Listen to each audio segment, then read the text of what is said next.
My name is Kim Howe. This is for respiratory 251, spring of 2023.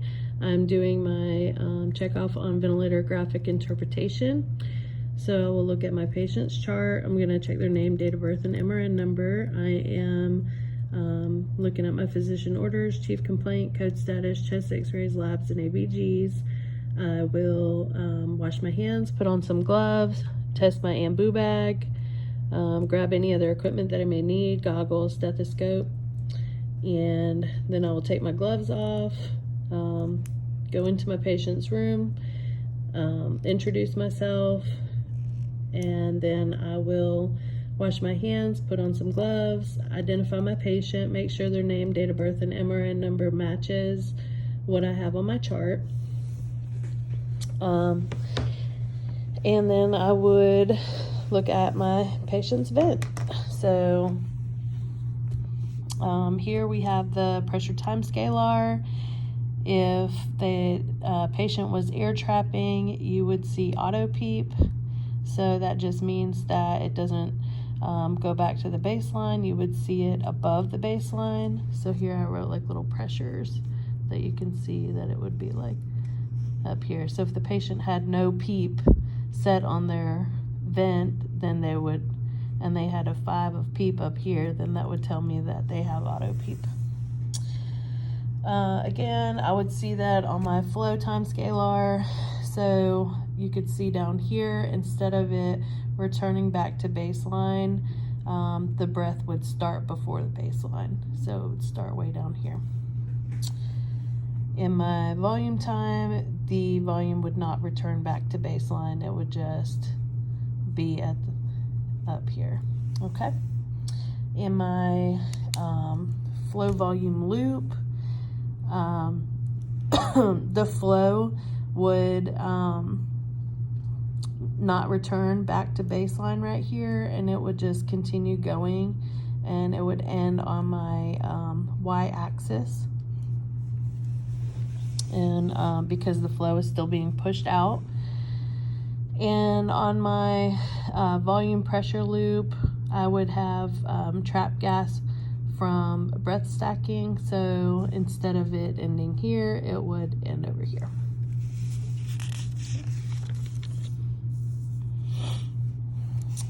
I would check for a leak, or if I saw a leak, I'm sorry, my volume time, you would be able to see that the volume is not reached. So if I set my tidal volume way up here and it's not hitting that mark where I set it, and it's just way down here, then I would know that I have a leak.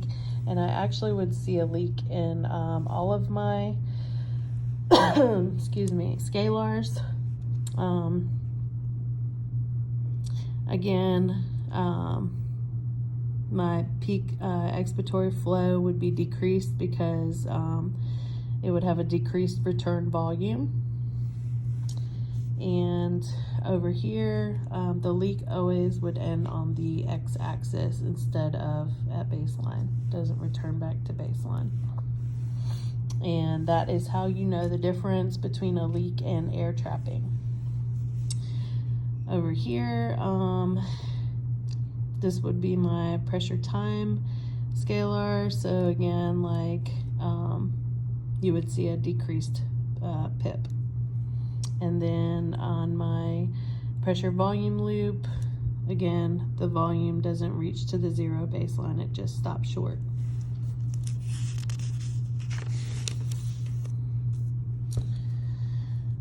For increased raw, I would have an increased pip while my plat remains the same. So my PTA would have a big difference in it. And that would be on my pressure time scalar. On my flow time scalar, you can see with the prolonged expiration. So a normal expiration would look like that. And then with the increased raw, it would be just continuing on. And then in my volume time scalar, again, it would just keep continuing. And then in my flow volume loop, it would look like Florida. I guess that's the best way that I know how to describe that. So it would have this big dip down here instead of going back to baseline where it should go.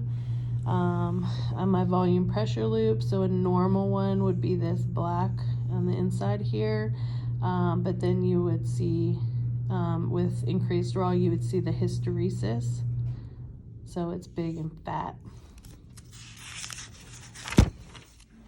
Okay. For a compliance issue, my PTA would be the same, and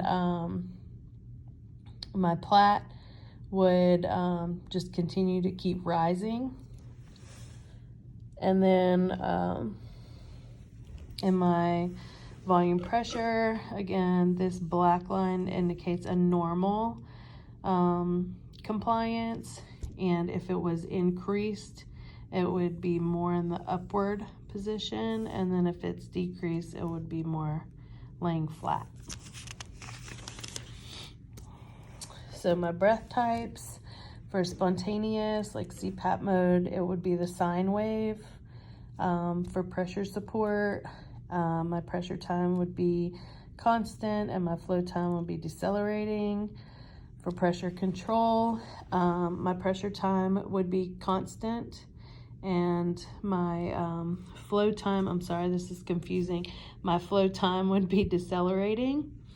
And then in my volume control, it says control, my flow would be constant, and then my pressure time would be an exponential rise. I apologize for all the lines. In PRVC, pressure control, assist control, the pressure would be constant, then the pressure time scalar, and then in the flow time scalar, it would be decelerating. Okay, in SIMV, volume control, assist control, flow time would be an exponential rise, and then that's pressure. My pressure time would be an exponential rise, and my flow time would be constant. And in pressure support, then my pressure time would be constant, and my flow time would be decelerating. And then I drew my loops as well. So pressure control for my volume pressure loop would be more square. And in volume control, you would have more of a football.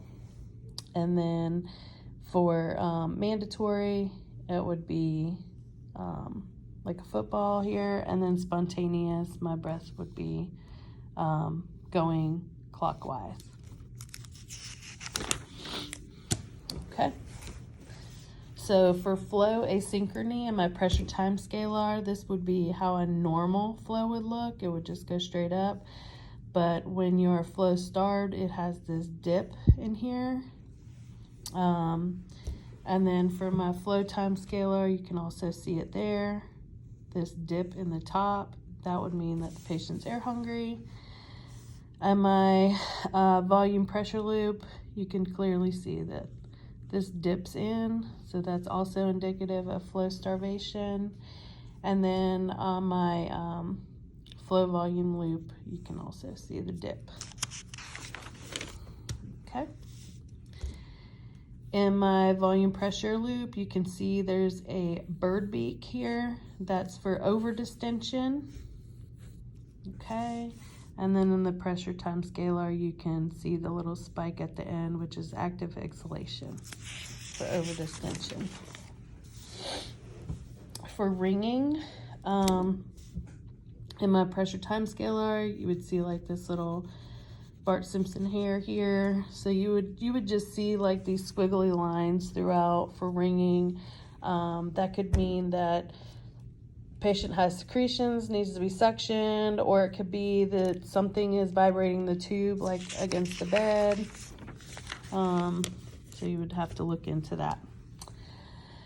Appropriateness of the inspiratory time. So on your flow time scalar, there would be a plateau if your I time is set too long or your pause time is set. And then in your flow time scalar, then you could see on here if there's a pause as well.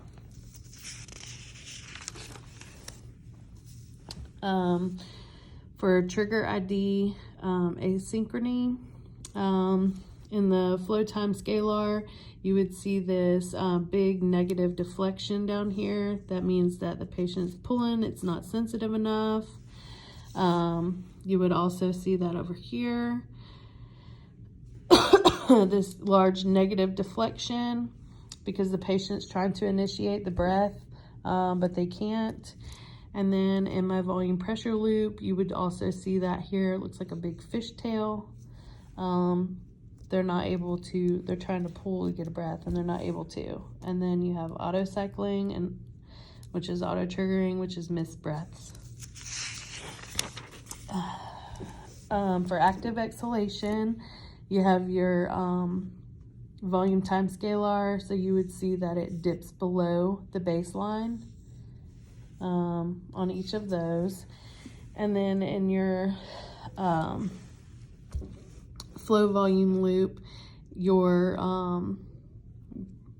flow would just continue to keep going past the y-axis. So instead of ending on baseline, it would just continue to go past the y-axis. Same thing here, it just continues to go, and also you would see the spike for active exhalation. Need for a rise time adjustment, you would see this on pressure time, you'd see this large pressure spike, and then for pressure time you would see that this is too slow going in, so you'd see this major I'm sorry, not a major, but you know what I mean. You would see like this long diagonal line, so it's going too slow. So you would need to decrease your rise time in order for it to go in faster. So flow cycle percent,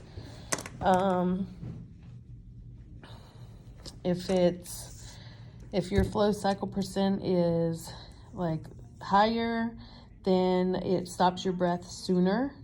So you can see here, I have like 50%, we've got 30%, and then you got 20%. So there's like the difference in all of those. So obviously, yeah, if you increase your cycle percent, then your breath stops sooner. And if you decrease it, then your breath goes longer. And that is it. So after checking all that, I would reposition my patient, make sure they're in a good, comfortable position, make sure they're safe, make sure that